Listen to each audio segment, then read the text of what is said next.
विश्व हिंदू परिषद तर्फे हिंदू नववर्ष स्वागत यात्रा समितीतर्फे भव्य शोभायात्रा संपन्न। याबाबत अधिकृत अशी की गेल्या अनेक वर्षापासून या ठिकाणी विश्व हिंदू परिषद वतीने हिंदू नववर्ष स्वागत यात्रा समितीच्या वतीने या ठिकाणी धुळे शहरात भव्य शोभायात्रेचे आयोजन करण्यात येत असते। त्यानिमित्तानेच आज देखील गुढीपाडवा या दिवशी म्हणजेच आज दिनांक 19 मार्च 2026 रोजी सकाळी 8 वाजता श्री एकविरादेवी मंदिरापासून भव्य शोभायात्रा पार पडली। या शोभायात्रेमध्ये प्रामुख्याने या ठिकाणी सुरुवातीला खानदेशची कुलस्वामिनी एकविरा माताचं या ठिकाणी दर्शन घेऊन एकविरादेवी मंदिर परिसरात पालखी मिरवून या ठिकाणी या भव्य शोभायात्रेस सुरुवात करण्यात आली। तर या शोभायात्रेमध्ये प्रामुख्याने उज्जैनचे डमरू पथक या ठिकाणी दाखल झाले होते। तर अनेक विविध देखावे या ठिकाणी सादर करण्यात आले होते।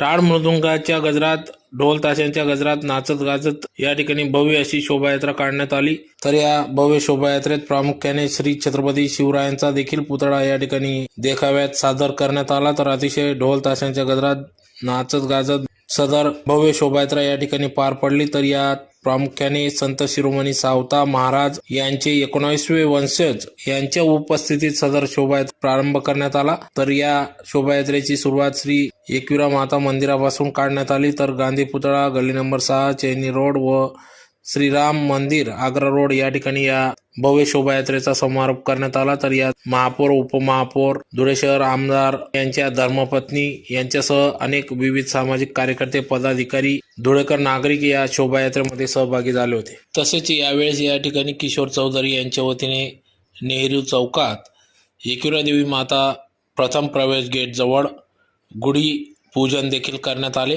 यावेळेस सर्व महापौर, उपमहापौर, धुळे शहर आमदार अनुप अग्रवाल यांच्या धर्मपत्नी अल्फा अग्रवाल यांच्यासह सर्व पदाधिकारी, धुळेकर नागरिक उपस्थित होते।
भाऊ भाऊ समोरून एक मिनिट।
श्री एकविरा देवी मंदिरात एकविरा देवीचा आता चैत्र नवरात्र उत्सवाला आजपासून सुरुवात झाली। तर आजपासून 27 तारखेपर्यंत चैत्र नवरात्र उत्सव चालेल। या चैत्र उत्सवानिमित्ताने आज आणि गुढीपाडवा 9 वर्षानिमित्ताने आई भगवतीची पालखीची सुरुवात झाली। पालखी आता शहरात नगर परिक्षेमाला गेलेली आहे। त्याचप्रमाणे दरवर्षी गुढीपाडव्याला भाविक आणि भक्तगण यांच्याकडून गुढी उभारली जाते। गुढी उभारण्यात आली आहे आणि नंतर आता आज कळस पूजा आणि ध्वजारोहण दरवर्षाला मंदिरातल्या होणाऱ्या दरवर्षाच्या कार्यक्रमाच्या निमित्ताने ध्वजारोहण या ठिकाणी करण्यात येत आहे। तर या चैत्र नवरात्र निमित्ताने सर्व भाविक भक्तांना विनंती आहे की आई भगवतीचं दर्शन घेऊन आपल्याला शुभ आशीर्वाद घ्यावा। त्याचप्रमाणे 1 एप्रिलपासून पुढे यात्रा उत्सवाला सुरुवात होणार आहे आणि 2 तारखेला आई भगवतीचा पितळे असा भव्य दिव्य रथ नगर परिक्रमा करणार आहे। तरी सर्व भाविक भक्तांनी आणि नागरिकांनी लाभ घ्यावा। धन्यवाद। जय श्रीराम। आज चैत्र पौर्णिमा चैत्र प्रतिपदा गुढीपाडव्याच्या निमित्ताने विश्व हिंदू परिषद धुळेच्या वतीने शोभायात्रा काढण्यात आली। या शोभायात्रेला धुळेकरांनी प्रचंड प्रतिसाद दिला। या शोभायात्रेमध्ये खास करून उज्जैनचे डमरू पथक उपस्थित होते। त्याचप्रमाणे वेगवेगळ्या प्रकारचे देखावे या ठिकाणी सादर करण्यात आले आणि या ठिकाणी संत शिरोमणी सावता महाराज यांचे 19वे वंशज हे सुद्धा या शोभायात्रेमध्ये पूर्ण वेळ देऊन या ठिकाणी उपस्थित होते। अशा या शोभायात्रेला जो प्रतिसाद मिळालेला आहे तो पुढे चालून प्रत्येक वर्षी अशाच प्रकारे शोभायात्रा आयोजित विश्व हिंदू परिषदेच्या करण्यात येईल। या पद्धतीने मी जय श्रीराम। एकविरा माता मंदिरापासून सकाळी 8:30 वाजता निघाली। ती गांधी पुतळा गली नंबर 6 तिथून चैनी रोड नंतर राजकमल टॉकीज आणि तिथून सरळ आग्रा रोडने राम मंदिराच्या इथे 12:30 वाजता बरोबर समारोप झालेला आहे। या ठिकाणी आपण सर्व धुळेकर हिंदू बांधवांनी जो प्रतिसाद दिला त्याबद्दल सर्व हिंदू बांधवांचे मी आभार मानतो आणि यापुढे अशीच शोभायात्रा भव्य दिव्य प्रमाणात निघेल असे आश्वासन आपणास देतो। जय श्रीराम।